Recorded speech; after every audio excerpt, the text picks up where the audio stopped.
Hey everyone, welcome back to Phoebe Journey. Phoebe here, back for episode 14. If you watched episode 13, you probably remember my big fall after that failed startup. Imagine going from dreaming of being a CEO to suddenly being back to square one as a regular employee. Talk about a total mood killer, right? But hey, life goes on, and bills do not pay themselves. I needed money for tuition, so I took a telesales job selling skincare. The company was based in Hanoi, but they opened a small branch in Saigon. And when I say office, please, do not imagine anything fancy. It was literally just an apartment, with a few desks squeezed inside. I was the first employee. Employee number 1. Sounds impressive, right? Well, it only sounded cool for about 3 days. Because soon, I realized this was not a normal company. It was a survival arena.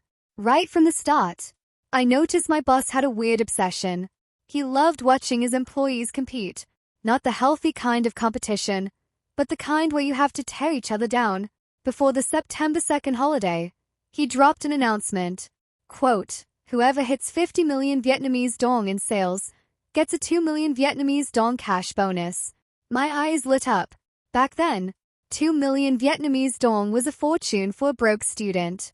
So, I went into beast mode.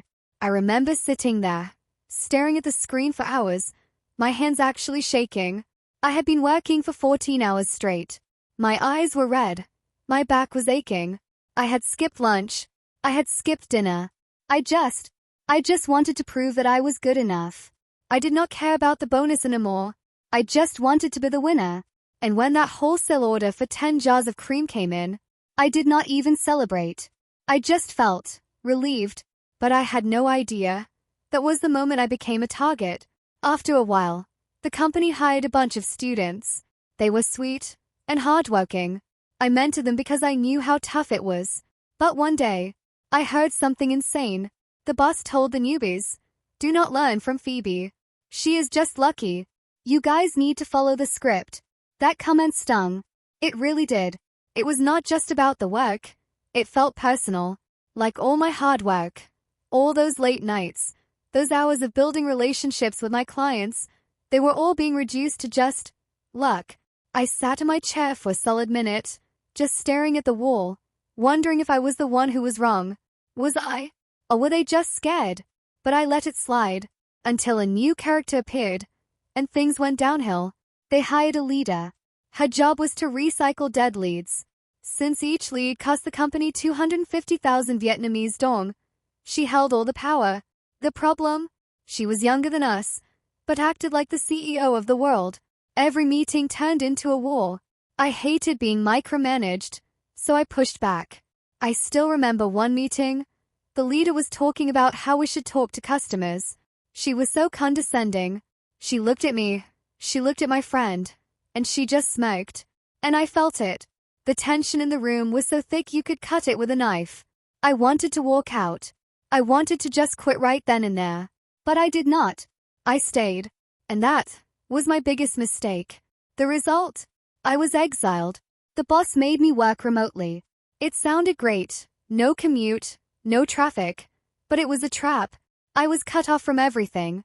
I was still closing deals, but I had no idea what was happening behind my back. That is when the betrayal started. Remember that friend I brought into the company? She and her boyfriend, who was also hired, started closing deals like crazy while the rest of the team had nothing. I smelled something fishy. I asked the students to check. And guess what? They were hoarding all the good leads for themselves. The boyfriend got a warning, then did it again, and got fired. But the plot twist? It was not even them who got me fired. One day, the boss took me out for coffee. I thought we were talking business. Nope. He just said, I cannot manage you remotely. And just like that, I was out. Later, I found out the truth. He had wanted to make my friend the leader, but she was too scared to take the role. And guess what? He never even considered me for it. I built that branch from day one, yet I was nothing to him. Not long after, my friend quit, the sales team fell apart, and the business collapsed. Looking back, I learned 3 huge lessons. 1. Never stay in a toxic environment where the boss loves chaos. 2. Never mix friendship with business. If people see you as a meal ticket, they will eat you alive. 3.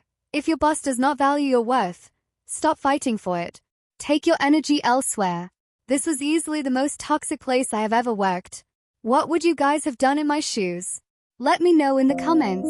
Do not forget to like and subscribe to Phoebe Journey, because in episode 15, things are going to get even wilder. You will not believe what happens next. See you later. Bye-bye.